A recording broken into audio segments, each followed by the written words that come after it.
Donc, pour une meilleure gestion des déchets, on a la localisation et nos coordonnées, là, comme vous pouvez voir juste ici à l'écran.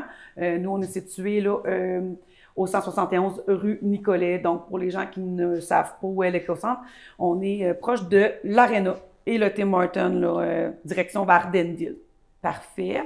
Nos heures d'ouverture sont les mêmes, les lundis, mercredis et samedis, de 8h à 11h30 et de 13h à 16h. On a des jours fériés que vous pouvez vous référer aussi là, sur le site là, si vous n'êtes pas sûr. Et on est ouvert 44 semaines pendant l'année. C'est une nouveauté. Là, cette année, on avait décidé de fermer là, pendant un mois et demi là, cet hiver. Oui, on a diminué un peu les heures d'ouverture. Oui. Vous comprendrez, à la période hivernale, l'achalandage était moindre, pas mal. C'est une gestion quand même, avoir entretenu l'éco-centre, le déneiger, s'assurer d'offrir un service sécuritaire à la population. Donc, on a fermé là, les mois, on a fermé de mars, de janvier à mars, à peu près 8 semaines qu'on a fermé cette année. C'est quand même positif, point de vue financier, je ne vous le cacherai pas. Donc, l'expérience risque de peut-être se reporter dans les années à venir. Donc, on est là-dessus. Vous comprendrez, comme je vous ai dit tout à l'heure, il n'y a pas d'argent à faire avec ça. Fait que si on veut continuer d'offrir un service intéressant, qu'on trouve des façons de diminuer les coûts, puis on n'a pas le choix. Fait que oui, on a eu du mécontentement un peu là-dessus, avec raison, mais à cette heure, ça va être rentré dans les mœurs, les gens vont faire attention. Et la population, cette année, a été très bonne. Il n'y a pas eu de dépôt sauvage à l'éco-centre. C'est ça. Par les autres années, parfois même on était fermé, les gens déposaient des objets, ils disaient, oh, ils vont ramasser, c'est pas grave quand ils vont vrai. Non, on n'est pas là pour ça, nous. On est là pour ramasser les objets qui sont bien disposés en dedans. Et cette année, pendant les fermetures, les citoyens ont très bien agi. Il n'y a eu aucun dépôt pendant les 2 mois de fermeture. Donc, une bonne main d'applaudissements à tous ces gens-là. Plus que l'éco-centre est beaucoup achalandé, ça nous a permis aussi pendant ce mois et demi-là, moi et Patrick, de faire de la recherche et développement pour éviter que certaines matières là, se rendent en l'enfouissement. Fait que ça nous permet ça là, pendant ce petit mois et demi-là. Pour une meilleure gestion des déchets, qui a accès à l'éco-centre? Oui. Juste pour les heures d'ouverture, oui. Comme moi qui travaille, j'ai une seule possibilité. Vous avez le samedi.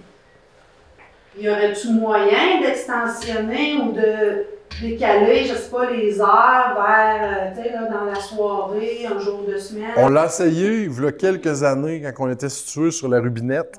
On ouvrait jusqu'à 8 heures le soir. Jusqu'à 6 heures le mercredi. Ça a été clairement pas concluant. Il passait 2 personnes, 3 personnes.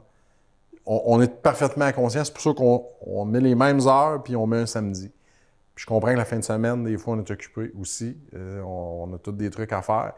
Mais les horaires qui sont là, ça serait difficile d'échanger, je vous dirais. Là. Malheureusement ou heureusement, là, dépendant du bord qu'on est. Là. Mais on vous comprend. On aimerait ça tenter de nous offrir un peu plus, là, mais comme qu'on a une population limitée, on a un budget limité, il faut qu'on essaie de faire avec ça. Pour les municipalités qui sont membres, qui ont droit à accès à l'éco-centre, c'est vraiment les municipalités de la MRC des Sources, sauf Wharton. Et vous êtes servis tous à part égale. Donc, il n'y a pas un qui paye plus que l'autre. C'est vraiment tous le même service pour toutes les municipalités de la MRC des Sources, sauf Wharton, là, qui n'est pas membre avec nous. Mais tous les autres gens, vous pouvez venir là, à l'éco-centre aux heures d'ouverture. Puis, comme on vous dit, vous êtes vraiment servis tous à part égale. Oui, tous les membres sont tous égaux. À ce moment-là, nous, on a des ententes avec les municipalités qui payent une certaine adhésion pour leurs membres. Puis après ça, les gens, quand ils viennent ici, payent tous la même chose, disposent des matières. Toutes les matières qui sont gratuites, sont toutes gérées égales en réalité là-dessus. Donc, il n'est pas ouvert à quelqu'un qui viendrait de l'extérieur, dit « je suis prêt à payer ». Non, c'est pas ouvert. Nous, c'est vraiment juste pour réserver à nos membres seulement. C'est ça. Il faut vraiment que vous soyez membres comme les membres pour pouvoir rentrer. Oui. Vous savez pas pourquoi Wharton n'est pas membre? Parce qu'on leur éco-centre. Ils ont développé. Il n'y a pas de réponse. On a essayé d'aller les rencontrer. C'est une question plus politique, je vous dirais. Moi, je ne rentrais pas là-dedans. Eux, ils gèrent leurs affaires comme ils veulent le gérer. Moi, à tous les ans, je les offre. Voulez-vous être membre? Voulez-vous être membre? Puis même, on a tenté d'élargir un peu les membres. On a demandé à Saint-Claude, on a demandé à Saint-Rémy, à Tignick. Donc, on regarde voir plus large. Parce que moi, plus de membres égale peut-être éventuellement plus d'entrée d'argent, plus de matière, plus facile peut-être valoriser. Oui. C'est pas facile. L'autre côté, on est Arthabasca, la MRC d'Arthabasca. Ils ont des enjeux aussi de gestion de poubelles qui n'est pas facile avec Gestera. Fait qu'éventuellement, peut-être qu'on va ramasser parce qu'on a beaucoup de demandes des gens de Saint-Rémy et de Tignick, bien entendu. Kings et Fall aussi, on a beaucoup de demandes, oui. Oui. Le but de l'éco-centre, c'est offrir une alternative à la gestion des déchets.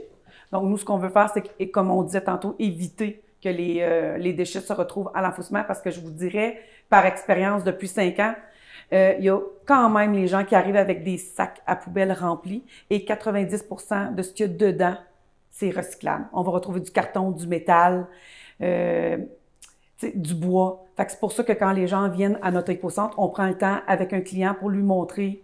Tu sais, des fois, on rouvre un sac pour lui montrer. Bon, ben voici ça, ça va là. Beaucoup de gens, il faut faire beaucoup d'éducation pour ce genre de choses-là, de geste de déchets.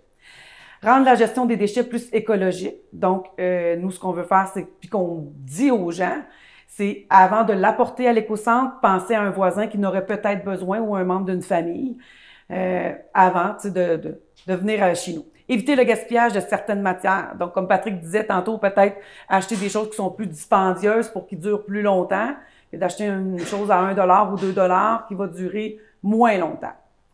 Valoriser certaines matières et objets. Nous, c'est ce qu'on fait à l'éco-centre. Il y a des gens qui viennent soit nous porter des vêtements en bon état, et nous, on va les redonner à des gens dans le besoin. Même chose pour les meubles. Il y a des gens qui viennent porter des meubles qui sont encore en bon état. Des fois, ils ont une petite correction à faire, fait qu'on va le corriger si on a le temps. Puis on va pouvoir redonner à des gens parce que nous, on est associés avec des organismes ici de la région. Des fois, ça peut être des gens qui ont passé au feu, fait qu'on va les meubler. Ça peut être des nouvelles personnes qui rentrent ici au Québec. On va leur envoyer des meubles, des vêtements pour les aider. Là. Fait qu'on fait affaire avec des organismes ici, là, dans la région. Donc, beaucoup des choses qui rentrent à notre éco-centre ont une seconde vie, une seconde valeur. Retourner en circulation certaines matières et objets, comme je viens de vous mentionner. Aider à la réinsertion sociale, ça, c'est ce qu'on vient de faire parce qu'on est avec des organismes de la région là, pour aider là, des gens dans le besoin. Oui, bien, les réinsertions sociales, on est surtout là-dessus. Oui. Vous comprendrez qu'on a un enjeu de main-d'œuvre, on a un enjeu de gestion de coûts. Donc, nous, on travaille avec les organismes de réinsertion sociale, soit des travaux compensatoires. Les gens, mettons, qui ont peut-être fait des petites infractions mineures, on peut accepter ces gens-là. Oui. On a même eu des gens avec un organisme que c'était clairement de la détention. Il y avait des sorties prévues, puis c'était pour aider à la réinsertion. Donc, on donne une chance à ces gens-là. Nous, c'est sûr que on n'a aucun problème à donner une chance à ces gens-là. On est là pour ça un peu. C'est une mission un peu sociale, un éco-centre de la gestion de déchets. Et je ne cacherai pas que c'est de la main-d'œuvre à bon prix. C'est de la main-d'œuvre gratuite pour nous. Fait que c'est sûr qu'on utilise ça et c'est une belle façon. Oui. Avec Joanie, ces gens-là sont bien encadrés, c'est facile, ils peuvent donner un petit coup de main à la gestion courante là, de l'éco-centre. Fait qu'on travaille beaucoup avec cette main-d'œuvre-là et on travaille également avec des petits programmes de bourse, les étudiants Carrefour au secondaire, le Carrefour Jeunesse Emploi. Oui. Donc, on monte un peu aux gens, c'est quoi? Fait que c'est sûr, sensibiliser la jeunesse, ben, c'est une belle façon pour nous, effectivement, de faire notre mission, qui est la sensibilisation sur la gestion des matières résiduelles, là, qui était le dernier point là-dessus. Fait que c'est sûr que de parler d'éco-centre, de parler de gestion de matières résiduelles, de ne plus voir l'éco-centre comme une dompe ou comme le dépotoir. Anciennement, c'était un peu ça. L'ancien éco-centre, bon, on va aller à la dompe, on va aller porter ça à la dompe. Puis on l'entendait régulièrement, puis ça me faisait mal au cœur d'entendre ça. Parce que moi, je veux valoriser les objets qui rentrent là-bas. Je veux pas en envoyer à la dompe, comme on dit, le moins possible. C'est ça le but, il faut qu'on essaie d'en trier le plus possible. Donc, même dans nos termes ici, on parle d'un centre de valorisation, un centre de réemploi. On essaie de plus parler de déchets. On essaie d'utiliser parfois les termes non valorisables. Donc, on dit encore un fardeau juste dans le phrasé. Ce n'est pas valorisable, c'est un déchet. Oui, mais à quel point on envoie à la dompe au bout du compte, toi, là, vous autres, là, à l'éco-centre, là? Ben nous, il y a quand même 75% qu'on est capable de recycler. J'ai beaucoup de choses qu'on apporte. J'ai pas tous les chiffres précis comme ça. Je peux te dire, par contre, l'année passée, j'ai envoyé 300 tonnes de déchets à l'éco-centre. Mais le 300 tonnes de déchets, si on avait peut-être un système en place de tri de tout ça, je peux facilement dire qu'il était à 150 tonnes. Mais présentement, le problème, c'est encore dans vos foyers. C'est la personne qui vient à l'éco-centre, qui fait du ménage dans sa maison, puis qui mêle tout ça dans un trailer. Il arrive à l'éco-centre. Là, tu dis, ben, là, ça va te coûter tant. C'est des déchets, ton affaire, c'est pas trié. Mais c'est sûr, si tu avais trié tout ton bois, peut-être que tu aurais sauvé. Bien, c'est là le problème un peu. Moi, là, on n'a pas de personnel pour trier les déchets. Fait qu'on charge le prix. Me fait pas avoir, je vous dirais, avec le prix qu'on charge pour venir jeter des déchets chez nous. Mais c'est des déchets, ultimement, on n'en veut pas. J'aimerais bien mieux dire on ne prend pas de déchets.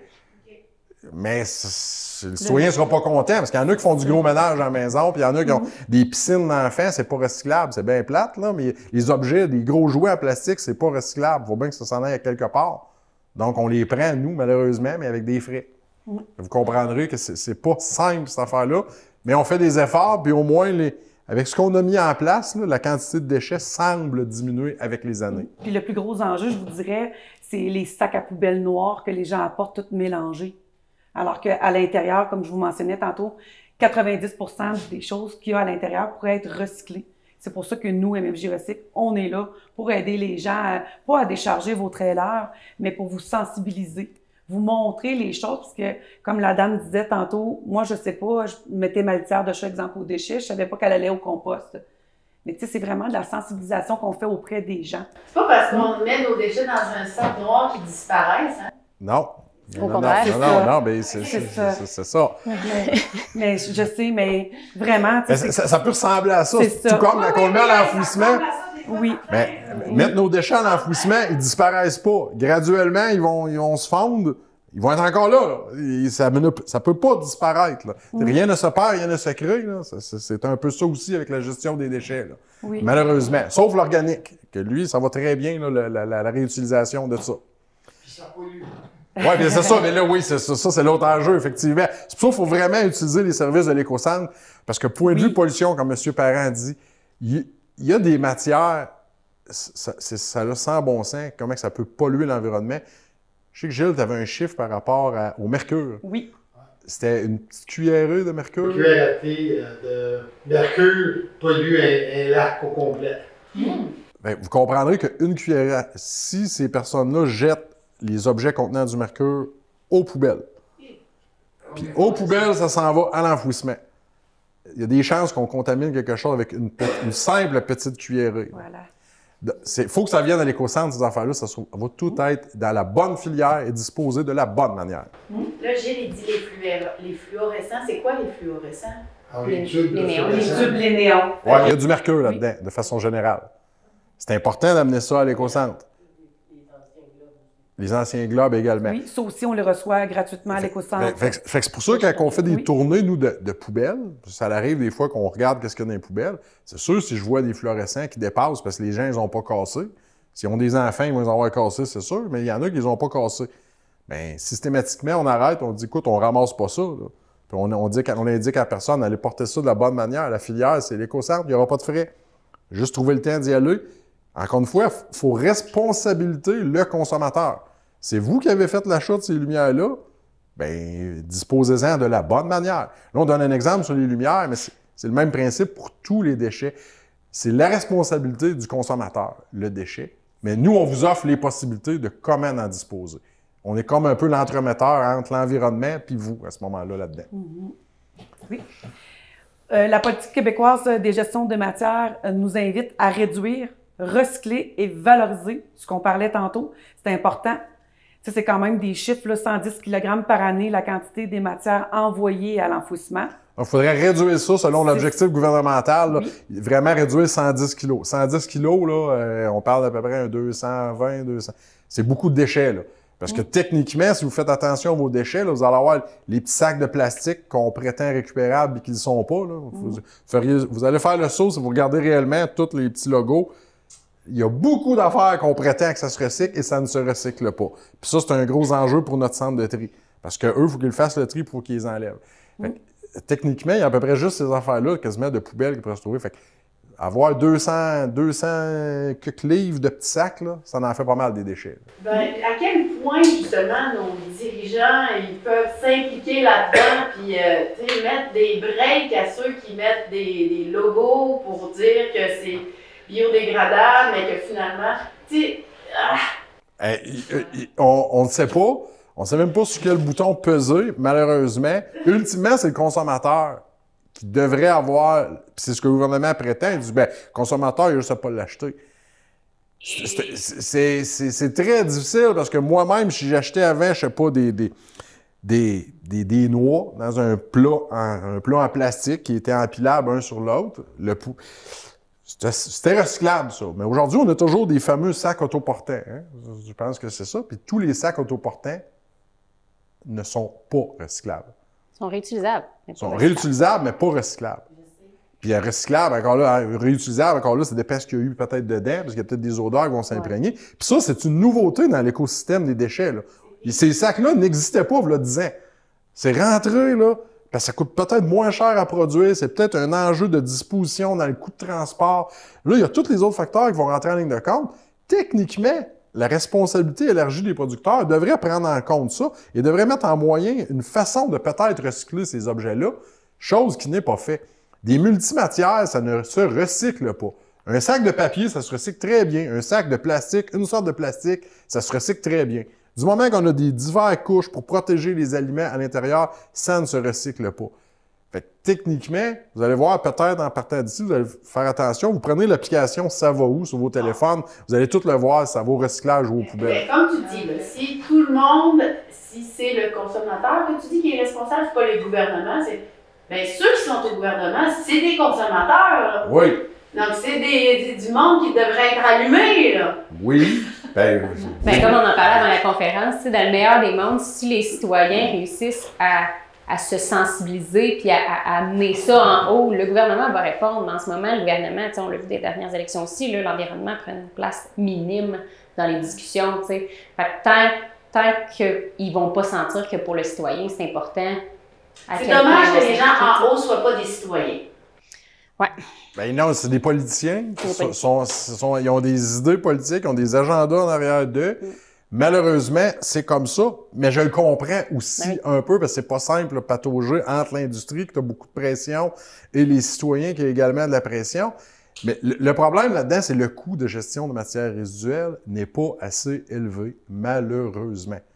Si envoyer une tonne de déchets, moi je peux vous le dire, une tonne de déchets, de mon point de vue, ici, Val-des-Sources, ça me coûte 102 $ la tonne, envoyer une tonne de déchets. Ça, c'est juste, on recule le camion, on met ça à terre, il y a combien de tonnes? 102 $ la tonne. C'est ce que ça me coûte. Bon. Présentement, moi j'essaie de rationaliser mes coûts parce que je veux bien, parce que je sais que ça va peut-être exploser.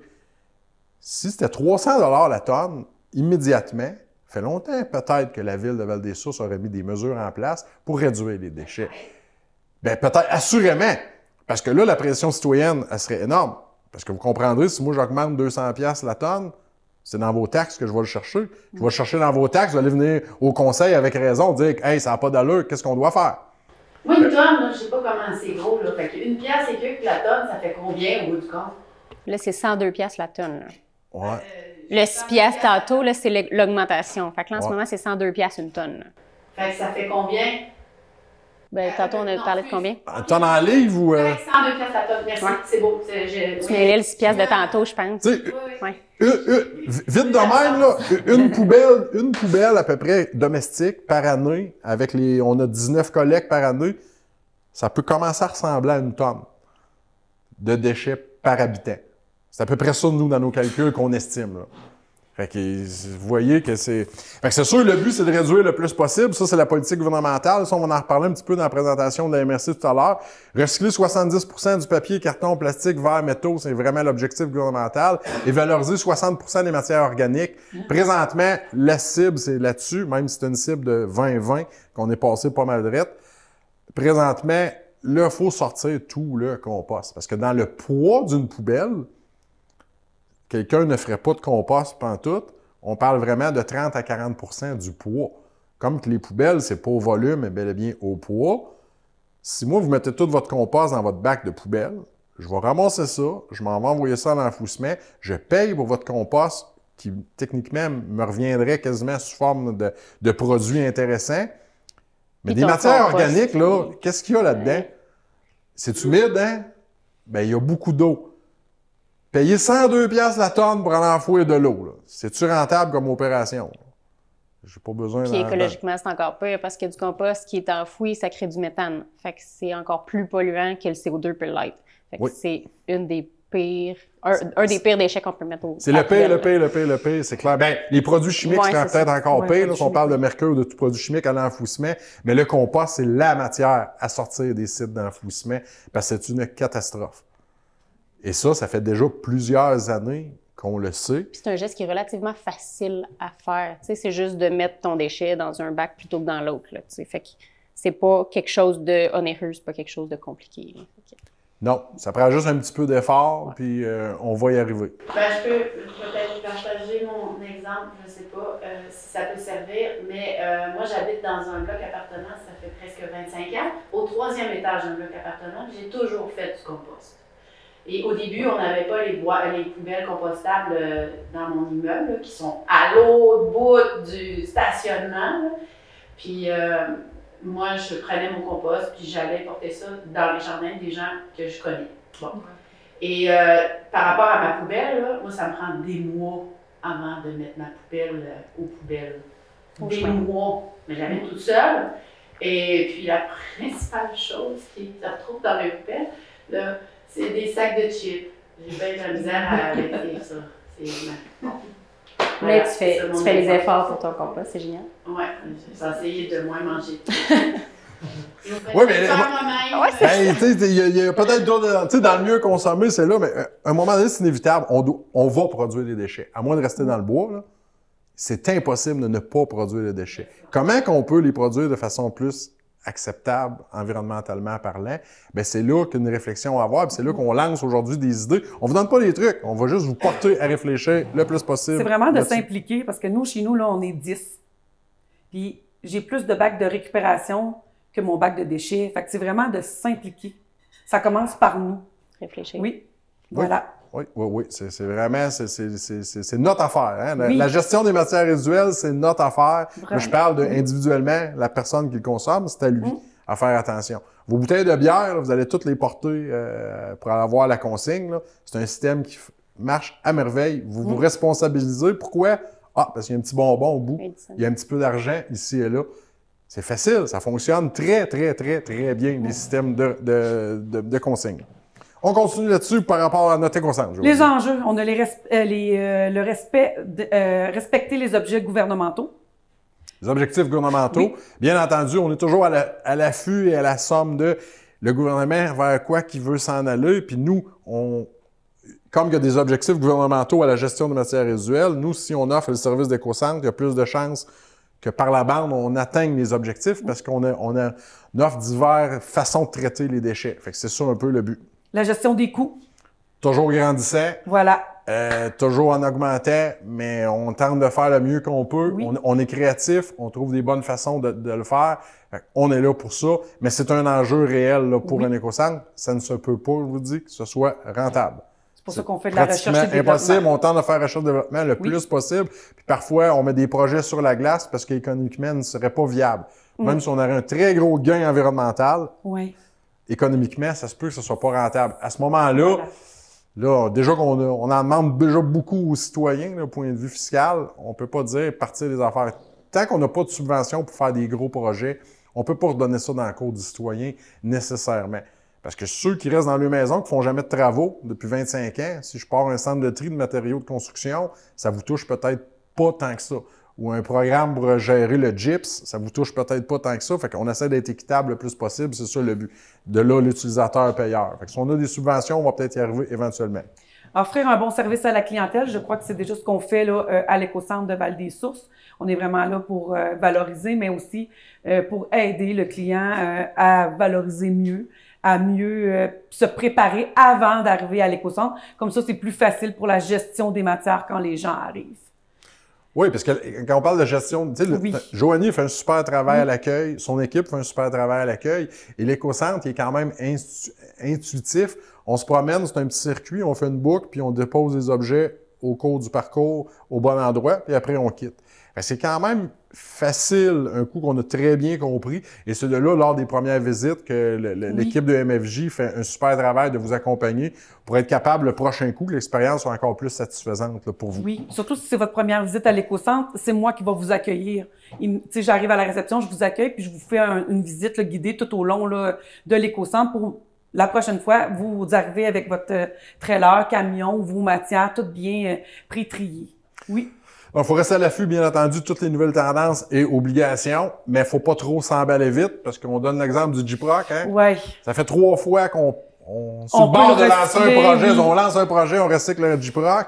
Finalement, ils ne recyclent pas. Le temps qu'on pense le mettre en place, on le recycle plus. Oui. Là, finalement, on a une nouvelle. Oui, on va le recycler. On regarde mettre ça en place. On le recycle plus. Fait qu'il faut faire attention. Je vous dis, si on fait des investissements mal choisis, ben, à un moment donné, on va se faire taper ses doigts, le citoyen ne sera pas content. Le Gyproc, là, techniquement, c'est hyper facile à recycler. Ça s'en va faire de la belle engrais sur les fermes du moment qu'il a été décontaminé de la peinture, de tout. C'est du gypse, c'est une matière ultra naturelle. Oui, il peut être utilisé pour faire de la litière pour les animaux à bœuf. Avec une autre matière pourquoi la filière n'est pas développée? Ben là, nous, on n'est pas dans l'industrie de développer des nouveaux trucs, mais c'est des choses qui devraient peut-être être faites éventuellement, parce que il y en a beaucoup de matériaux de construction. On fait toutes des constructions un jour ou l'autre. Puis l'enjeu, c'est le tonnage aussi. C'est pour ça qu'on dit aux gens, mettez-les pas dans un sac à poubelle tout mélangé, mettez-le à part. Comme ça, les matières sont triées. Si les gens trient les matières, à ce moment-là, c'est plus facile pour nous de dire, OK, on a tant de tonnes, fait qu'on peut le valoriser. Mais si on les laisse dans un sac à poubelle tout mélangé puis qu'on le met tout de suite aux déchets quand vous arrivez à notre éco-centre, pour nous, c'est pas le valoriser, puis c'est là l'enjeu. On essaie de vraiment aller voir les gens pour qu'ils apportent leurs choses séparément. Oui. Les pistes de solutions à la gestion des déchets. Favoriser le réemploi. Oui. Comme on disait tantôt, d'essayer de partager avec nos familles autour de nous. Sinon, si vous n'avez pas de famille autour de vous, que vous avez fait le tour, personne n'en veut, apportez-le à notre éco-centre parce que moi, des fois, je peux faire affaire avec des gens, des associations ici qui vont les reprendre. Et nous, on fait comme une roue circulaire. Fait que si moi, je suis pas capable de le redonner, je vais l'envoyer à un autre monsieur que lui, il va peut-être être capable de le redonner. Exemple, comme sur la première avenue, on a un monsieur qui recycle des meubles. Pierre Lavallée, je ne sais pas si vous connaissez en avant du Maxi. Il y a des fois, moi, je suis pas capable de redonner les meubles parce que les gens sont...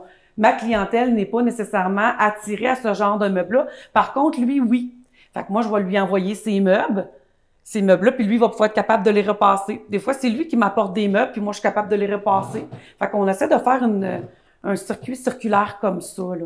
Fait que ça, c'est vraiment important, justement. Tu sais, les objets, vous venez les porter à l'éco-centre. Pour vous, c'est peut-être plus bon, vous avez une lampe. Bien, la lampe, si on la met dans le trailer puis qu'elle se brise pendant, c'est encore bonne et utilisable. Si elle est brisée lors du transport, ça se peut que Joanie dise, finalement, elle est plus bonne, il va peut-être avoir des frais ou on peut pas la réutiliser.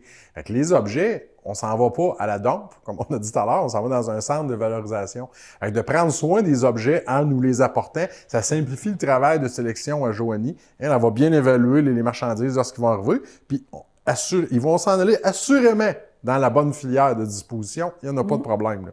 Fait que c'est ça qui est quand même important, c'est de donner là, les objets, là, ça coûte assez cher à produire des objets, surtout que ce qui est en métal. Moi, voir des métaux aux poubelles, c'est encore une des pires catastrophes qu'il ne peut pas y avoir. Ça a pris beaucoup d'énergie pour extraire les métaux de la Terre. Ça a pris beaucoup d'énergie pour transformer ces métaux-là.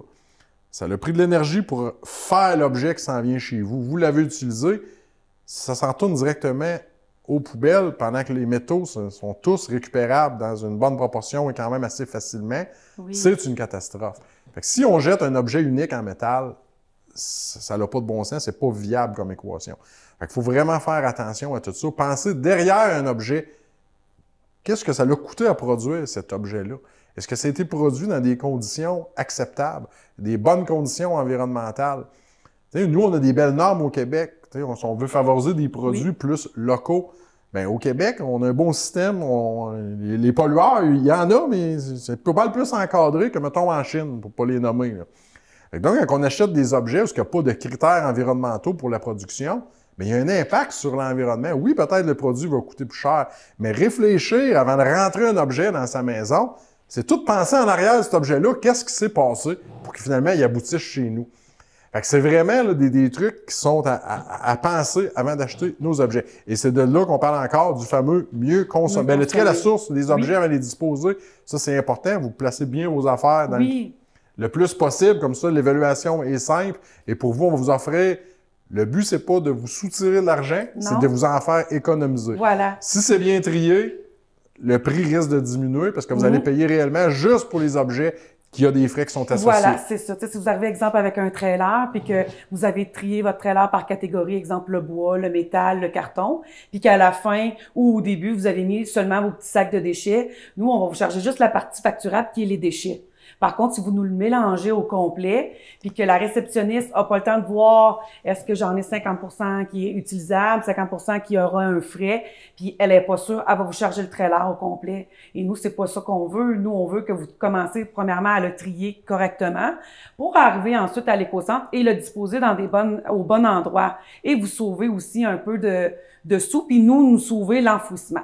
Fait que c'est ce qu'on essaie là, de faire dans le mieux consommer. Comme Patrick disait tantôt, pas parce que nécessairement vous, votre meuble ou votre article, votre vaisselle, peu importe, vos vêtements, vous les aimez plus. Peut-être que nous, on va être capable de trouver un preneur parce que j'ai beaucoup de gens maintenant qui viennent à l'éco-centre. Ils savent qu'on va avoir des matériaux, des vêtements, des meubles, des portées-fenêtres, ils vont venir les chercher. Puis ils vont pouvoir les utiliser pour leur chalet, des fois c'est pour faire une serre. C'est toutes des choses comme ça qui fait que on peut réutiliser puis éviter l'enfouissement. Donc, mieux consommer. Oui, mieux consommer, mieux consommer, mieux consommer. Des choses comme ça, des fenêtres, quelqu'un qui dit ben, je vais aller voir qu'est-ce qu'il y a à l'éco-centre, j'ai un intérêt. Oui. Il y a, le client va devoir payer un montant sûrement. Il va venir là ici, il va venir à l'éco-centre puis des fois on les donne, des fois tout dépendant. T'sais, nous là ce qu'on veut faire là, c'est pas de les vendre à un prix exorbitant, c'est vraiment oui, voilà, une façon d'aller chercher un revenu, pour aller chercher des équipements qu'on aura besoin. Ou pour aller chercher du personnel, tu sais, fait que ça, c'est vraiment, je te dirais que c'est plus abus volontaire. Joanie, moi, je t'offre, mettons, 2 piastres, 3 piastres, 5 piastres, parfait, mettez-le là. Fait que nous, ça nous permet de refinancer un peu nos choses, là, nos outils, notre personnel, agrandir la cour, faire de la recherche et développement. Oui. C'est comme on a des bouts de bois, des fois les gens viennent les chercher, ils nous donnent $1 pour. Mais tu sais, nous on a quand même pris le temps de le mettre sur une petite palette pour vous. Mais tu sais, vous partez avec, tu sais, je vous le vends $1, mais pour nous au moins, ça nous a évité un frais de transport. Tu sais, un fait c'est des frais qu'on sauve comme ça là. Mais je pense que c'est un côté que les gens, de façon générale, ne savent pas. Là, oui. Ça, je savais pas. Là, oui. Mais c'est pas évident. C'est pas ça. évident de faire la publicité de ça parce qu'on va en entendre. On a déjà même regardé, on va faire une tente, on va mettre des objets, on va vendre ça, mettons, 2 piastres l'objet. Sauf qu'au final, faut que tu gères une personne qui va récolter le 2 piastres. Oui. Puis pour 2 piastres, il y en a plein qui vont commencer à négocier. Ouais, moi je te donnerais 1 piastre. Ouais. Là, Joanie, là, mais moi, je négocie pas. Elle a pas le temps de négocier avec personne. Fait que les objets, là, la plupart des affaires, idéalement, t'es donnes. Comme ça, tu peux avoir la paix sur ce côté de gestion-là. Puis on est certain qu'ils risquent d'être bien réutilisés. C'est ça. Fait que c'est sûr, c'est une voie qu'on est en train de regarder, voir comment on pourrait mettre ça en place, plus officiel. Tu rentres dans une tente de réemploi. Simplement de le savoir, même si c'est dans... Ben nous, on a toujours les mêmes quais, le quai numéro 5 où il y a les meubles pour les protéger, puis le quai numéro 8 où est-ce qu'on va mettre les portes et fenêtres. Fait que les gens qui sont habitués, là, ils viennent, puis ils sont là. On leur dit, allez là, quand vous serez prêts, vous viendrez nous revoir. Fait que là, ils se promènent, puis quand ils sont prêts, là, après ça, moi, je vais les voir, puis je dis, OK, parfait, ça va être temps, puis on part avec, là. Puis bien entendu, à l'éco-centre, la chose qu'il faut faire attention, on a déjà eu des petits événements pas le fun.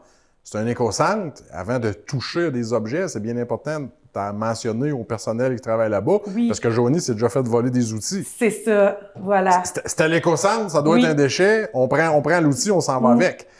Là, c'est du vol.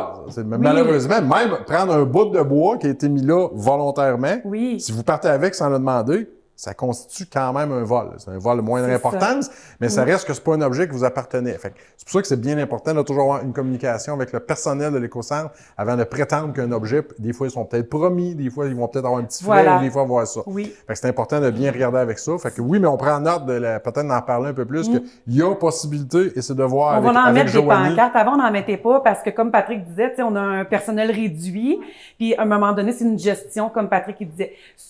Mais là, j'ai des pancartes, puis on a fait un test, un rôle test, puis ça va bien, ça ne prend pas plus de temps pour ça. Fait que oui, on va mettre des pancartes, mais on va indiquer, comme Patrick a dit, là, très important d'aller voir un préposé, là. Tu sais, moi, je me suis déjà fait dire, ouais, mais on te l'a donné. Ouais, mais t'es chez nous.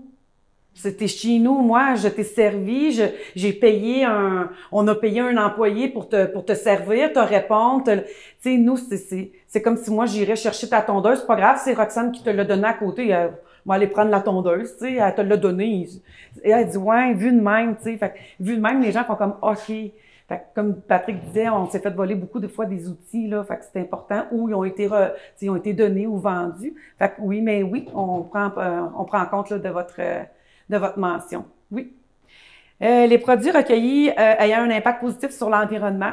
On a les piles de toutes sortes que vous pouvez apporter à la maison. Ça peut être des piles ou une batterie de voiture. Vous pouvez l'apporter directement chez nous. Ça peut être un fluorescent ou un fluo compact ou une ampoule qu'on met au plafond. Comme on voit les vieilles lampes, ça existait à une certaine époque. Aux lumières de Noël, les gens font « moi, je vais mettre ça à récupération, ça va pas à récupération ».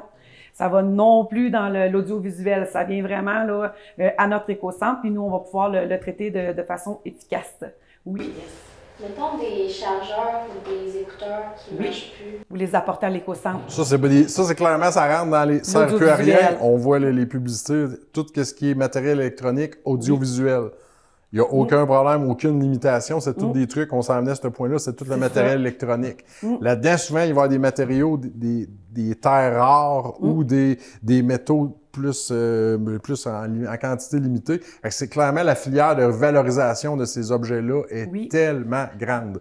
Fait que oui, c'est important, tous ces objets-là, qui soient absolument apportés à l'éco-centre. Au moins, ça pourrira pas, ça se détériorera pas dans un site d'enfouissement. Ça va être clairement valorisé. Moi, pour aider ma clientèle, mes gens qui viennent chez nous, mes citoyens, ce que je leur dis, tout ce que vous prenez pour bâtir une maison, tous les décorations, les produits domestiques que vous prenez, intérieur, extérieur, quand vous défaites une maison, tout ce que vous avez pour le défaire, vous pouvez tout l'apporter à l'éco-centre. La seule chose que nous, on refuse pas, mais je dis aux gens, en ce moment, je refuse parce que j'ai pas le bac de compost brun en ce moment à notre éco-centre. C'est quelque chose que on envisage. Ça serait juste le manger alimentaire que nous, on n'accepterait pas. On va l'accepter dans certains cas que quelqu'un est vraiment mal pris, là. Genre, exemple, on a eu une panne d'hydro. Notre congélateur, il a tout dégelé. C'est sûr que tu veux pas être pris avec ta viande pendant une semaine au bord du chemin. Je peux comprendre. Vous pouvez nous l'apporter, ça va nous faire plaisir. Mais on essaye le plus possible de pas le recueillir. Mais sinon, c'est comme je dis à mes gens.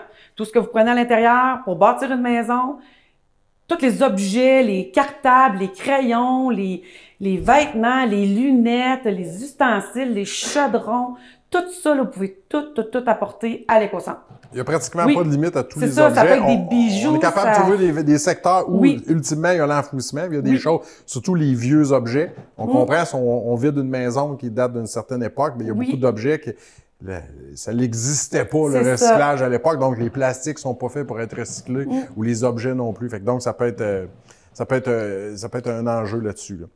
Donc, à l'éco-centre, qu'est-ce qui est positif pour l'environnement? Bien entendu, les peintures, les solvants, les vernis. Donc, tout ce qui est liquide, on peut même y aller avec ça. On va voir avec l'autre, les bases, les acides, les chlores. Puis des fois, les peintures, là, ça arrive que vous n'avez plus votre couvercle. Mais qu'est-ce que je vais faire? Je peux pas l'apporter à l'éco-centre, j'ai plus le couvercle. Vous pouvez le mettre dans un plat de margarine ou dans un pot de beurre de pinot, mais très important d'écrire dessus peinture. Puis vous nous l'apportez. On va l'accepter. Ça, on prend tout ça, il y a un impact quand même positif pour l'environnement, parce qu'on est certain que c'est bien traité par la suite. On les prend volontairement, gratuitement, parce qu'on veut pas que ça se ramasse dans une autre filière X qui risque d'être l'égout ou carrément l'environnement direct.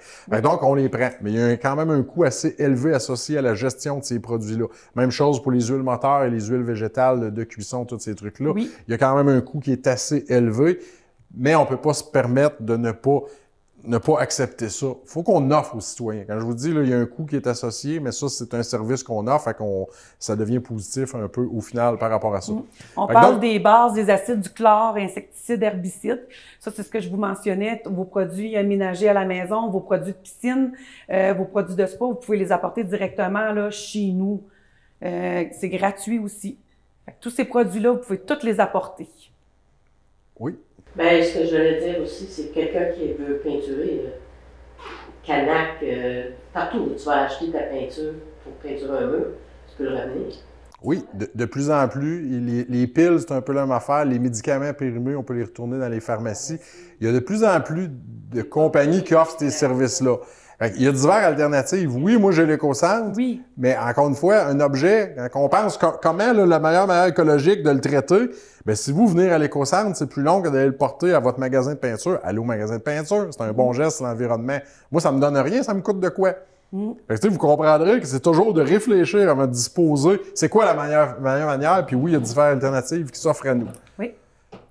Ensuite, les produits recueillis ayant une valeur de valorisation, les objets réutilisables comme les vêtements que vous pouvez apporter directement en bon état ou en mauvais état, vous pouvez nous les apporter. C'est sûr qu'en bon état, vous n'aurez pas de frais. Nous, quand on dit en bon état, le vêtement peut avoir 50, 60, 70 ans, ça ne dérange pas. Il faut juste qu'il sente bon, qu'il ne soit pas troué ou taché. Fait que, tu sais, des fois, ça arrive, on a nos parents qui décèdent, je vous le souhaite pas, de la famille autour, puis on doit nettoyer la maison.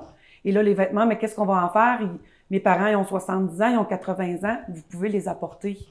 C'est gratuit, tant qu'ils soient en bon état, pas tachés, pas déchirés. Le bois de construction, les branches, les bûches que vous avez, vous pouvez les apporter directement chez nous. Le bois. Oui. Quand on parle de bois, ça peut être du bois, de la mélamine, du MDF. Tous les bois oui, possibles. toutes sortes de bois C'est que vous avez à la maison. On dit valorisable parce que, bien entendu, nous, ça va être broyé et après ça, acheminé. Généralement, on est encore dans la biomasse. Donc, ça va être pour des industries qui ont besoin de trucs pour chauffer, pour faire leur production. Mais au moins, c'est valorisé. Puis, normalement, ces gens-là, ils ont des bonnes cheminées. Là, ça ne s'en va pas directement dans l'environnement. Les métaux.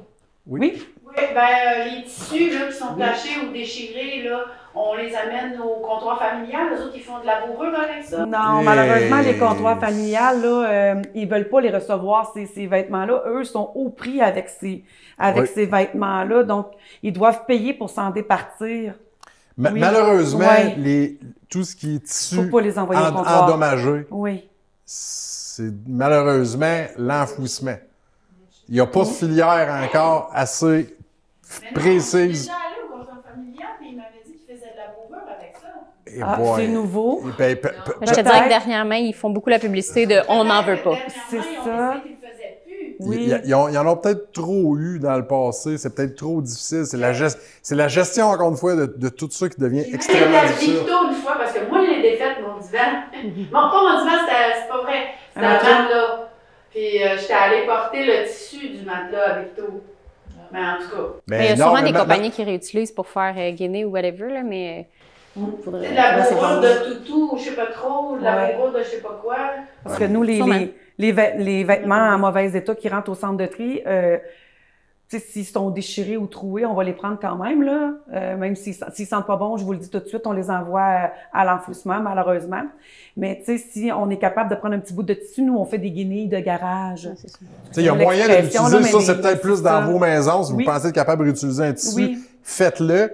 Mais ultimement, pensez que ça s'en va à l'enfouissement. Tous les tissus synthétiques, puis tout, ça va tout à l'enfouissement. Oui, bien, c'est de le mieux consommer, là, le beau vêtement, parce qu'il y a une nouvelle couleur cette année qui vient de changer. Là. Ça aussi, c'est une catastrophe pour l'environnement. Un vêtement, là, utilisons-le du début à la fin de sa vie utile, puis essayons de prendre des couleurs neutres, comme ça on va être capable, on sera pas trop démodé vite. Le mieux consommer, ça part là, la réflexion, quand on pense, c'est quoi la filière de valorisation de qu'est-ce qu'on est en train d'utiliser, puis c'est là qu'on fait « Oh, wow! J'avais pas pensé à ça. Moi, finalement, mon T-shirt, s'il était un peu magané, c'est poubelle. » Ben, c'est plate, mais c'est ça. La machine à coudre, réparer des objets, on en fait partie encore un peu là-dedans. Quand on parlait justement de le bois, on parlait de toutes les sortes, donc c'est cheapé. Les métaux, pas besoin d'en dire ben plus. Le métal, on comprend. Puis on le sait, ça, historiquement, ça a toujours été. Il y a toujours eu des ferrailleurs qui ont ramassé ça en bordure de rue. C'est l'avenir, mais c'est encore l'avenir. Dans les métaux, oui. Dans les métaux, là, il y a beaucoup de gens qui ne savent pas comme quoi le frigidaire, laveuse sécheuse, lave-vaisselle, tank à eau chaude, les tanks à l'huile, vidés, évidemment, les poêles que vous avez là dans les foyers, les poêles. Il y a aussi les fourchettes, les fers plats, les ustensiles, les chaudrons, une poubelle en métal, un store. Tu sais, il y a beaucoup de gens qui pensent que ça vaut déchet, mais non. Il n'y a rien de limitatif. Non, oui, une cafetière. On va aller plus loin que ça. Oui, une friteuse. Les bouchons de vin. Voilà. Vous prenez une bouteille de vin, vous envoyez la bouteille convenablement au verre, mais le bouchon, idéalement, là, mettez-le un petit pot chez vous. Moi, chez nous, personnellement, dans ma cuisine, j'ai un pot en stainless pour le compost, que je vais vider à tous les jours, 2 fois par jour, au besoin. Puis j'ai un petit pot pas trop loin également pour tous les objets métalliques. C'est sûr que n'importe quoi. Moi, quand je fais de la construction, j'ai toujours mon petit pot à côté, j'enlève des clous, ben les clous s'en vont dans le petit pot, puis les petits pots s'en vont où? À l'éco-centre. Le papier d'aluminium. Le papier d'aluminium. Métal en boule. Oui. Métaux, Votre canne de métaux large, conserve, là, votre c'est- canne de conserve, là. C'est du métal. Pardon? Le papier d'aluminium. Oui, on peut l'envoyer au métal, oui. Ouais. Les assiettes en aluminium pour faire des tartes, on peut l'envoyer au métal. Puis on a même pas besoin de le laver. Si vous pouvez le faire parce que vous avez bonne conscience, vous voulez Oui. pas que votre batte de recyclage sente pas bon, un petit rinçage bien vite, vous mettez ça en boule, puis vous mettez votre papier d'aluminium au recyclage, c'est la chose à faire. Ouais, j'avais entendu dire que ça recycle. Oui. Oui, vous pouvez le mettre au métal ou au recyclage. Tu sais, c'est comme j'ai des gens, des fois, ils viennent avec le recyclage, puis ils ont des cannes en métal, une canne de champignons de conserve, voilà. Mais oui, nous, on la met au métal. Oui, parce que là, on a une filière, nous, métal. Dans le fond, on retire C'est le ça. recyclage à la base. Les gens viennent nous porter leurs métaux C'est directement. ça. là. Voilà. C'est mieux d'enlever le papier sur le terme de métal? Non, pas nécessairement, là. Non, moi, je vous dirais que ce serait plus de le rincer, là. Ce serait plus de le rincer, là. Les bouchons, souvent dans les bouchons, il y a, tu sais, un mélange de matière. Là. Des fois, tu vas avoir le caoutchouc qui est bien collé dans le fond. Là. Ça se recycle pas, ça va au gros. Tu sais. Ouais, mais ça va être brûlé. Dans la filière, eux, quand ils vont traiter le produit, ils vont s'arranger, va ils vont être s'arranger avec ça. La récupération. Toute la récupération. Yeah! C'est- Donc, le fer à friser, Oui. puis du plastique, Au métal, oui. du métal, Oui. je me casse pas la tête. Non. Hein. Je pourrais. À la limite, Ouais. ça va réduire. Mais nous, ça va tout être trié. Quand ça va arriver au centre, à l'autre centre, ça va être trié. Le métal avec le métal, le plastique avec le plastique, ça va être trié en catégories. Fait que là, Eux autres, ça devient pas trop un contaminant Non. comme le papier. ça dépend. Dans 2 minutes, là. Ça dépend où ce que vous allez le porter. Si votre fer à friser, vous le mettez dans le bac de recyclage, égal, non, ce Non. n'est pas une bonne idée. C'est ça. Là, c'est sûr que ça s'en va à l'enfouissement, puis ça va même peut-être causer des bris dans la machinerie sur tous les fils. OK, la même affaire avec les bouchons.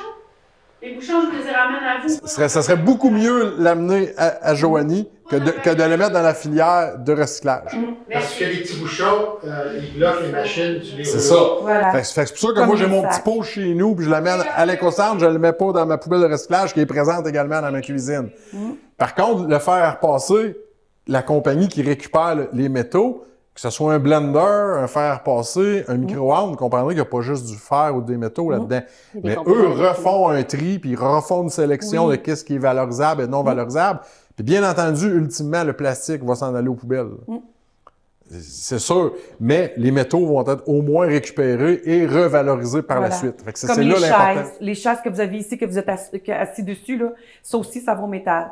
Fait que si c'est en bon état, nous, on va le redonner. Si c'est en mauvais état, le tissu est désuet, on va retirer, extraire le tissu, puis on va le mettre au-dessus et le métal au métal.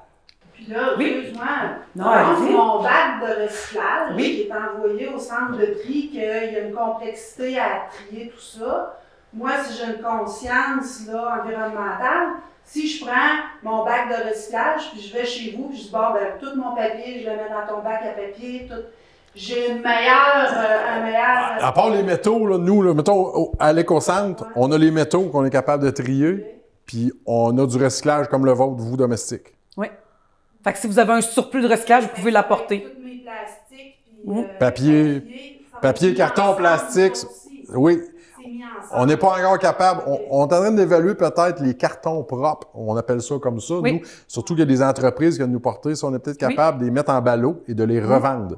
Là, j'ai bien dit revendre. On est capable, quand le carton il y a une qualité intéressante, de peut-être faire de l'argent avec ces opérations-là. Mais c'est des équipements qui sont quand même coûteux. Oui. Et c'est une gestion de personnel, Faut être avoir capable du volume, de faire du ça. volume. Fait que présentement, ça s'en va à Récupestrie qui est à nous. C'est une régie. Fait que moi, d'envoyer du carton propre à Récupestrie, ça m'assure d'avoir un bon prix quand même à la fin de l'année parce que lui, il va mettre des ballots puis lui, il va le vendre également. Fait que c'est pour ça que nous, on n'a pas urgence de faire ça, mais si on était capable de le traiter sur place, on limiterait au moins un coût de transport. Ça pourrait être intéressant. Les ménages, toutes ces Oui. boîtes, Oui. les compile et les emmène. Oui, oui. Oui. Puis à notre éco-centre, sans le vouloir, je vous dirais, on a déjà commencé à le faire, mettre le carton avec le carton, puis les papiers avec les papiers. Ça c'est venu tout seul. C'est venu tout seul. Puis je vous dirais là, que c'est notre beau Gilles là, qui l'a mis en place. ce chose-là. Là. Oui. Oui, parce que Gilles, c'est un bon bénévole là, qui vient à l'Écocentre avec toutes ses belles idées, toute son expérience. Ouais. Il est important quand même pour nous. Puis très important de défaire vos boîtes quand vous arrivez à l'Écocentre parce que, comme je vous disais, là, nous, on recycle beaucoup. Puis si on ne défait pas les boîtes, ça nous prend beaucoup de place. Fait que c'est important, on dit aux gens de défaire leur boîte. On va continuer parce que le temps, il file quand même un peu si on veut pas vous maintenir jusqu'à midi, là, bien flush. Là. Donc, béton, asphalte, porcelaine, céramique, c'est tous des trucs qui peuvent être clairement bien valorisés également. Ça, c'est facile. Généralement, ça va être reboyé et réutilisé dans d'autres composantes. Fait que c'est des trucs qui peuvent être portés. Il y a des frais, par contre, à ces trucs-là, parce qu'il y a quand même beaucoup d'opérations, puis il y a des volumes quand même intéressants par rapport à ça. La porcelaine, là, ça peut être votre vaisselle que vous avez à la maison, votre l'évier, votre bain qui est en porcelaine que vous pouvez apporter directement à notre Écocentre. Vos vaisselles aussi, si vous déménagez ou vous avez trop de vaisselle, là, vous pouvez les apporter directement à l'Écocentre, qui va aller dans la porcelaine, mais s'il est en bon état, on va le redonner à des gens dans le besoin. Les pneus. Les pneus, on a les pneus avec jante ou sans jante. Je vous dirais, je pense qu'on est le seul Écocentre qui accepte les pneus avec jante parce que nous, MFJ Recycle, on va extraire le métal puis on va mettre les pneus avec les pneus, le métal avec le métal, sans aucun frais supplémentaire pour la municipalité.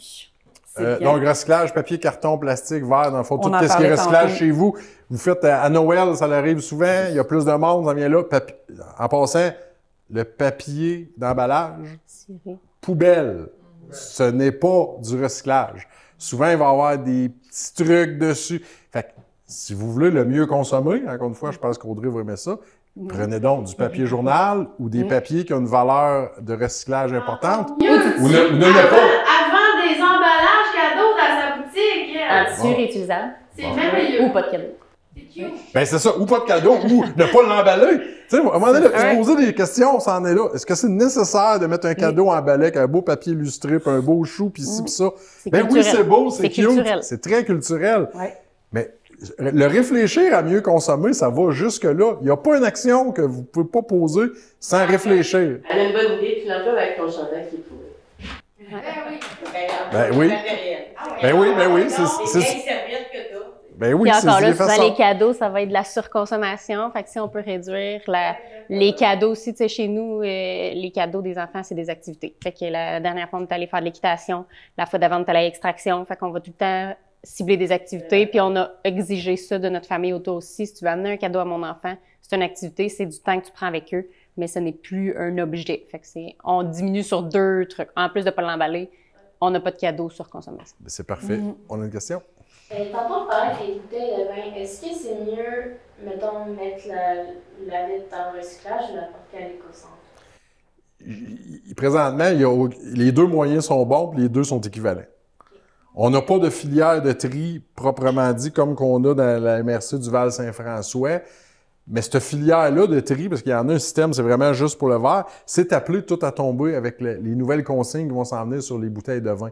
Fait que présentement, mettre un système de même en place, ce n'est plus possible. Le gouvernement, il a mis un frein à ça. Il dit « Wow, attendez, là, on est en train de faire des trucs, fait que mettez pas d'argent dans des trucs comme ça. » Nous, on était préparés parce qu'on aurait recyclé pareil un peu, mais je vous cacherai pas qu'il s'en va à la même place. Mais au moins, il est tout... Est-ce que quelqu'un dit « je veux du verre », ben, je suis capable d'y fournir mon verre là, il n'y a aucun problème. Tu sais, c'est très important dans le verre, il y a quand même 3 catégories de verre. Il y a le verre comme vos pots de cornichons, vos bouteilles de vin. Eux vont au recyclage.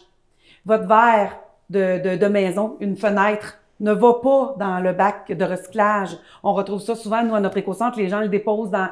Non, ça va vraiment aux déchets, ça va pas dans... Et les vitres de voiture. Des fois, les gens nous apportent une vitre de voiture, je pense que ça va au verre, dans le verre. Non.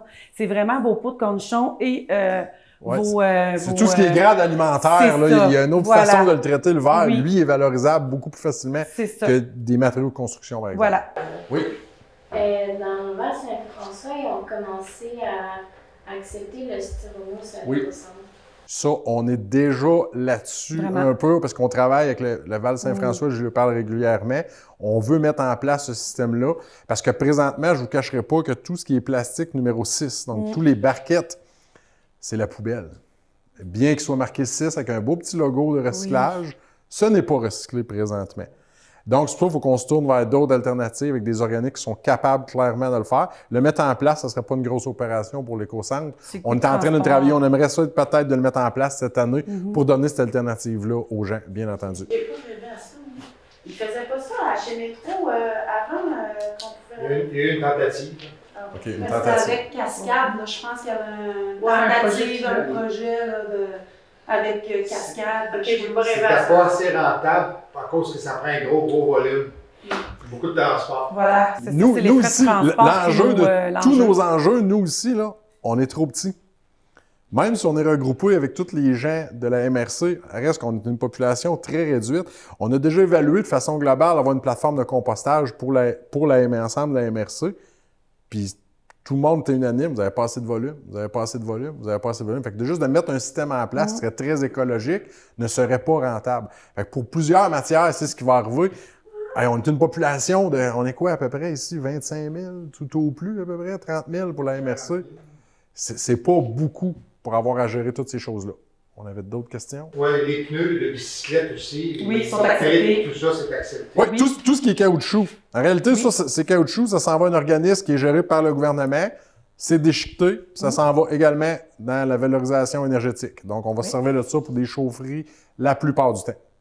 Malheureusement. Au moins, il y a une deuxième vie, c'est mieux que laisser le bon vieux pneu là, au fond de la terre à bois puis qui pourrisse là. Au moins, il est valorisé. Les pneus peuvent être aussi des décorations. Oui, ça peut être utilisé. Mais à l'éco-centre cette année, c'est ce qu'on va faire. Ils vont être colorés avec des beaux floraux là, qui vont aller être à l'intérieur. Fait que, tu sais, c'est des choses qu'on Il y en peut a qui faire des construisent des décorations. maisons. Oui. J'ai juste encouragé les gens à apporter leur vélo chez Action Sport Vélo à la place. Ils défont les vélos puis ils remontent pour les revendre. Ça, c'est sûr, ça? C'est à Windsor. À Windsor. Nous aussi, c'est fait à notre c'est pas fait directement sur notre éco-centre, mais le monsieur qui s'occupe de venir chercher notre gros métaux, lui, il les remonte, c'est les vélos, puis il les revend. J'ai aussi un artiste que lui, il vient les chercher aussi. Tu sais, ça, c'est des choses que les gens font aussi là chez nous. J'ai un artiste ici de Val-des-Sources qui vient chercher les vélos, il les remonte, puis il les revend ou les redonne à des gens dans le besoin. C'est des actions aussi qui sont portées, mais pas nécessairement nous qui le faisons à l'éco-centre, parce que, évidemment, comme on disait tantôt, c'est le personnel aussi, puis à un moment donné, mais il y a tellement de clients qu'on doit prioriser la priorité. Bon, on continue donc il y a une valeur de valorisation, donc les meubles. Souvent, les meubles qui vont être en bois vont être broyés, puis encore une fois, envoyés en régénération énergétique, valorisation énergétique. Fait que, généralement, la filière va être là-dessus, même les divans. Si je comprends bien, selon notre fournisseur, les divans sont tous broyés, les métaux sont extraits, puis tout le reste va s'en aller en valorisation énergétique. Donc, à ce moment-là, on a quand même un coût important de bénéfique pour l'environnement parce que ce n'est pas juste envoyer à l'enfouissement. Puis du bois, ben c'est des matières organiques ultimement. Fait que si on envoie de l'organique dans un centre d'enfouissement, ben on sait ce que ça va faire. Tandis que lorsque c'est brûlé, ben ça donne au moins de l'énergie puis ça a l'air de produire des biens là, qu'on va reconsommer un peu plus tard. Matériel électronique, bon, on a parlé un petit peu tout à l'heure, donc tout ce qui est les... Audiovisuel. Il y a une très grande valeur de valorisation de tous ces objets-là, donc c'est important de venir les recueillir à l'éco-centre. On va continuer parce que là, ça file. Produits recueillis ayant aucune valeur de valorisation, donc on a les résidus de construction non triés. Quand on parle d'un résidu de construction non trié, vous arrivez à l'éco-centre avec un bout de bois et dessus, il y a encore de la céramique, du cheap rock, du clabar, ça, il va aller automatiquement à l'enfouissement. Fait qu'on demande aux gens, avant de l'apporter à notre éco-centre, s'il vous plaît, d'extraire votre clabar ou votre céramique du bois. Donc, le bois va aller au bois, la céramique à la céramique et le clabar au clabar. Fait que ça va éviter là, des déchets éventuellement. Déchets domestiques, objets non valorisables domestiques, puis les matelas. Objets non valorisables domestiques, on vous donne un exemple. Un spa. Oui. Vous avez un vieux spa chez vous, tout en fil de verre. Il n'y a pas de filière de valorisation nécessairement pour ça. Fait que nous, vous venez nous le porter, on le foire, on met ça à l'enfouissement, ça s'en va. Malheureusement. Fait que, bien entendu, si le spa est vraiment plus bon, je comprends, c'est sa fin de vie, on est rendu là clairement. Y a-t-il d'autres façons d'en disposer? Y a-t-il d'autres choses qui pourraient être faites avec ce spa-là? C'est juste le moteur qu'il fallait changer. Est-ce qu'on pouvait le réparer? Donc, c'est toujours se poser des questions avant de venir. On va disposer de cet objet-là. Y a-t-il quelque chose qui peut être fait auparavant avec ça? Les matelas, moi, je vous ai dit, je l'avais défaite, puis il y avait Fifi Brin de fer, là, je sais pas trop, Asbestos qui était venu chercher. Là. Nous, on les défait à l'éco-centre. Les matelas à l'éco-centre, On tente de les le plus défaire. possible de les défaire. Mais ils sont Nous, pas revalorisés. On reprend pas un matelas pour leur On va mettre le métal avec le métal, fait qu'il On va va le être défaire. revalorisé, mais le tissu, lui, il va s'en aller au on a déchet. parlé aucune valeur de valorisation, ben vous comprendrez que là, il y a deux affaires. Un, oui, il y a des métaux un peu dedans, hein, les box springs, Ouais, ça. hein, il y en a un peu. Le poids par rapport au matelas, il est quand même très, très faible. Là. C'est pas très... Et aujourd'hui, la plupart des matelas, ce sont juste en mousse mémoire ou un truc du genre. Donc, ça. les métaux n'existent plus réellement. Puis des matelas, ça fait pas si longtemps que ça, c'est sur le marché. Mais il y en a quand même beaucoup des nouveaux types de matelas qui sont simplement en mousse qui rentrent aujourd'hui. Fait que ça, il n'y a encore pas de filière de valorisation. Donc, il faut que ça parte, malheureusement, directement à l'enfouissement. C'est plate, mais c'est comme ça. On continue. Fonctionnement de l'éco-centre, Joanie. Le fonctionnement de l'éco-centre, en fait, le client, il faut qu'il soit autonome. Donc, si à la maison, exemple, vous avez un gros tronc d'arbre, vous l'avez mis dans un trailer, vous étiez 2. Fait qu'on vous demande de venir à l'éco-centre les 2 ensemble pour pouvoir le décharger parce que nous, on n'est pas là pour vous aider à décharger, on est là pour vous aider à valoriser la matière, on est là pour vous aider à vous guider, pour mettre les choses au bon endroit. Donc, c'est important si vous êtes accompagné parce que vous avez, exemple, une grosse TV, des gros objets, de venir. Je peux comprendre à certains moments que vous êtes mal pris, puis vous avez besoin d'aide, on va être là. Mais on sera pas là à chaque fois. C'est pas c'est pas le but qu'on veut créer. Parfait. Puis ça, c'est difficile un peu à mettre en place un peu, parce que ça, c'est plus une consigne de la ville que de la MRJ. Parce que Joanie, elle a le cœur sans main, elle veut toujours aider le monde, elle est toujours bien prête à ça. Ouais. Mais pendant qu'elle aide quelqu'un à sortir les objets de son véhicule, ben, elle a pas l'œil en train de dire aux gens où mettre les objets. Fait qu'à ce moment-là, on a peut-être une perte au final. Là. Ça, c'est le gestionnaire qui parle là-dedans. Oui. C'est pour ça que je dis, moi, Joanie, il faut vraiment que tu dises aux gens, on accompagne les gens, mais on ne les aide pas, malheureusement. C'est comme ça. Bien entendu, elle fait des exceptions, puis moi aussi, parfois, j'y vais, puis je vais quand même donner un petit coup de main si ça nuit pas trop aux opérations courantes. Mais l'important, encore une fois, c'est on donne la responsabilité vous revient, c'est vos matières, soyez-en responsables, on vous accompagne, on vous dit quoi en faire. Mais à ce moment-là, c'est à vous de le faire. Ça simplifie beaucoup les opérations de l'éco-centre. Parce qu'un coup, Joanie, elle a fait son bon petit discours, puis qu'elle sait que ces gens sont autonomes. Il y a des gens qui rentrent aujourd'hui, puis Joanie, elle fait juste regarder le chargement, puis elle dit plus rien. Les gens savent où s'en aller, dans quelle filière, puis elle a confiance que ça va être bien fait. Oui. Fait que c'est sûr que c'est le fun de prendre le temps au départ. On a un bon service à la clientèle, puis c'est facile pour vous. Vous êtes chanceux d'avoir Joanie. Oui. Fait que vous vous dirigez à l'accueil. Maintenant, avant, on avait l'accueil à l'intérieur. Pour la période de l'été, jusqu'à l'hiver, on va être à l'extérieur. Donc, on va être au même niveau que vous. Ça va être plus facile. Ça va vous éviter là, de monter, descendre les marches, autant pour vous que pour nous. Donc, vous vous présentez à l'accueil. La dame, elle va prendre vos coordonnées. Maintenant, vous avez un numéro client. Je ne sais pas s'il y en a qui sont venus depuis le mois de mars. Ceux qui ne sont pas venus, vous allez avoir un numéro client. C'est très important de le conserver, votre numéro client. Quand la dame va avoir terminé, elle va vous envoyer soit à moi ou à un autre membre de notre équipe. Tout dépendant de ce que vous avez. Exemple, si vous avez de la peinture, ben là, on va vous envoyer avec Joanie à la peinture. Puis moi, après ça, je vais vous rediriger, exemple, à Martine, parce qu'il faut que vous allez au divan. Fait que vous allez toujours être dirigé, puis, tu sais, dirigé, ouais, dans le processus en vous en allant vers la sortie. Fait que vous allez être accompagné tout le long là, de votre visite. Puis les matières, on dit toujours aux clients, c'est important, vous les déchargez toutes seules. Et deuxièmement, important, à la maison, commencer le pré-tri pour que quand vous allez arriver à l'éco-centre, ça va être beaucoup plus facile. Autant pour nous que pour vous, parce que ça va vous sauver des frais si vous les avez triés par catégorie, par matière. Oui, puis même les habitués, ils trient bien dans le trailer. Voilà. Ils savent, le premier, ça va être les poubelles, le deuxième, le recyclage, le troisième, le bois, le quatrième, le fer. C'est ça. Fait que dans le trailer, souvent, ça va devenir trié déjà dans le bon ordre, fait qu'ils déchargent au fur et à mesure, puis c'est encore plus facile pour eux. C'est ça. Fait que d'appeler à l'éco-centre, de s'informer avec Joanie, c'est la meilleure personne, elle va tout vous donner les bonnes indications, puis l'expérience va être enrichissante pour vous, puis vous allez pouvoir partir de là dire, hey, j'ai fait une bonne chose dans l'environnement. Aujourd'hui, je sais que mes matières vont être valorisées. Si vous n'apportez pas de déchets, là, si vous partez de l'éco-centre puis que vous n'avez pas eu de frais, vos matières seront tous valorisées. Ça, il faut qu'on garde ça en tête et il y a un bon éventail de matières qu'on prend quand même sans frais. Donc, le client décharge ses matières, puis après ça, il quitte. Oui. Tarification pour l'éco-centre, comment que ça fonctionne, nous autres, chez nous? Je vous dirais que, comme vous pouvez voir, là, c'est la tarification gratuite. Est-ce qu'on peut voir la feuille d'après, tarification... Ben, on va commencer avec le gratuit. On donne des bonbons, puis après ça, on donne c'est ça. Mais juste pour vous montrer que tantôt, on vous expliquait qu'il y avait 75% des matières qui étaient recyclables. Vous allez voir, là, mais qu'on tourne la page, comment qu'il n'y en a pas beaucoup de matières qui ont un frais. Fait que recyclage, on prend tout ça gratuitement, ça, il n'y a aucun problème. Le bois. Le bois, toutes sortes de bois, on le prend. Fait que incluant tous les meubles en bois, on les prend également, il n'y a aucun problème. Vos peintures, vos huiles. Toutes les RD2, on appelle ça comme ça, les résidus domestiques dangereux. Donc, tout ce qui est les produits liquides susceptibles de contaminer l'environnement, liquide ou solide. Parce qu'on peut avoir des herbicides, du chlore, des trucs de même. C'est tout pris là-dedans.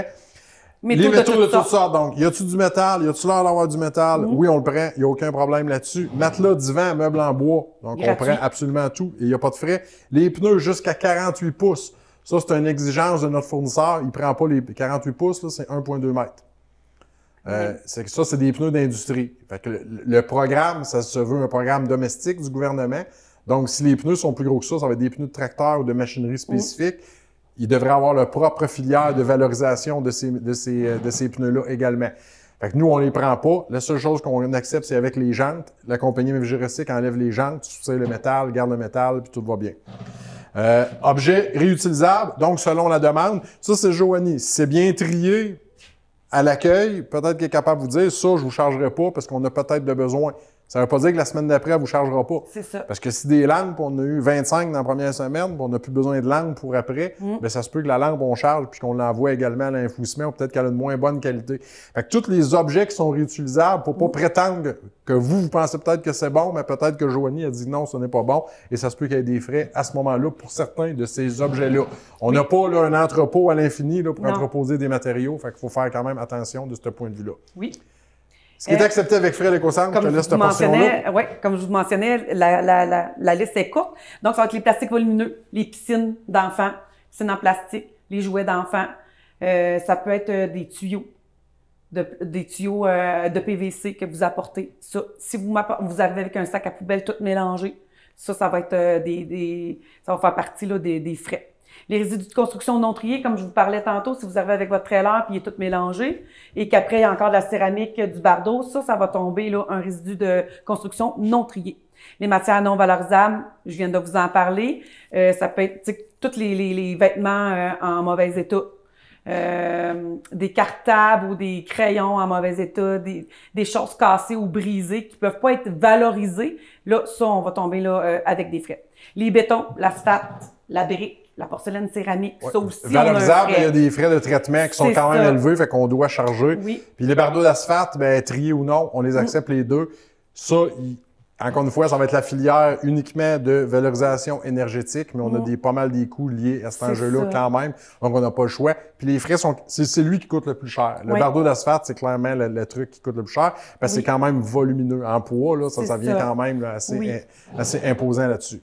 Oui. Tarification, je m'en suis d'en ça un peu vite parce que je vois vraiment que le temps il y a avance. Un frais de base. Il y a les frais de base, vous venez porter des poubelles, c'est 15 peu importe comment, jusqu'à concurrence d'à peu près 11 pieds cubes, c'est à peu près ça. Fait que vous venez porter un sac qui fait clairement pas 11 pieds cubes, c'est 15 mais si vous venez porter pour 11 pieds cubes de sac, ça va être le même 15 par rapport à ça. C'est vraiment un frein. Vous venez pas à l'éco-centre, vous venez porter un sac. Il faut que ça en vaille la peine. C'est ça le message. Si vous avez un sac à le porter, mettez-le dans vos poubelles chez vous. C'est un peu là-dessus qu'on y va, parce qu'on veut pas être un centre de gestion de déchets. En mettant des frais de cette nature-là, ça limite un peu l'apport de déchets. C'est pas rare des gens, quand ils voient les frais, qui avaient peut-être juste un petit sac, repartent avec leur sac et le disposent chez eux à ce moment-là. Généralement, c'est 1,35 du pied cube, sauf pour le bardeau d'asphalte, que je vous disais que le prix est un petit peu plus élevé. Pour notre clientèle qui est non résidentielle, on a les mêmes frais de base. Donc, tout ce qui est industrie, commerce, institution, les frais sont plus élevés. Donc, on a le 15 de base qui est encore là. Et après ça, c'est 1,5 du pied cube par rapport aux déchets. Les meubles, les matelas, c'est des industries, donc ils doivent payer. Donc, on parle de 10 du morceau à ce moment-là, parce qu'il y a quand même un coût assez, pas intéressant, mais il y a un coût à disposition. Un matelas, là, déjà évalué, ça nous coûte à peu près 5 ou 6 disposer d'un matelas de notre point de vue. Fait en frais de gestion, de transport et de tout le tralala.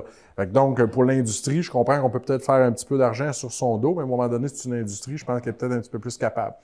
Tout ce qui est les résidus domestiques dangereux liquides qui proviennent de l'industrie, là, à ce moment-là, on a une balance, puis on les pèse, puis on charge 3 du kilo.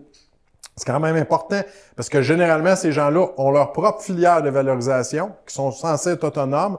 Lorsqu'ils viennent les porter chez nous, que c'est des produits étiquetés industriels, moi, je dois payer avec mon organisme encore plus que pour les produits domestiques. Donc, on n'a pas eu le choix. On a dû mettre des tarifs absolument pour ces types d'industries-là qui viennent porter ces liquides-là. Conclusion. C'est bon, ça. On est rendu là. Avant de jeter un objet ou une matière, réfléchissez au moyen le moyen de disposition le plus écologique. Donc, comme on disait tantôt, on redonne au suivant, on essaie de penser aux gens autour de nous, on achète des choses qui valent un petit peu plus cher, mais qui vont durer plus longtemps. Donc, très important. Ou, tout dépendant, là, des fois, on peut aller voir notre belle amie ici qui peut vous aider dans ces cas-là. Avant d'acheter un objet ou une matière, réfléchissez à une alternative écologique qui peut s'offrir à vous. Ben, c'est important, là réfléchir, c'est là Ouais. qu'on va voir C'est là qu'on Audrey. s'en va, C'est ça. Là, on s'en va Voilà. là-bas. Là, Là, on s'en va voir c'est là Audrey. le plus important là-dessus, parce que réfléchir avant d'acheter la clé, là, c'est toujours, je reviens, c'est votre fardeau, c'est vos affaires, c'est à vous. Mais un coup que c'est rentré dans notre tête, on y pense. Puis même moi, en faisant ma présentation, je suis déjà un très convaincu.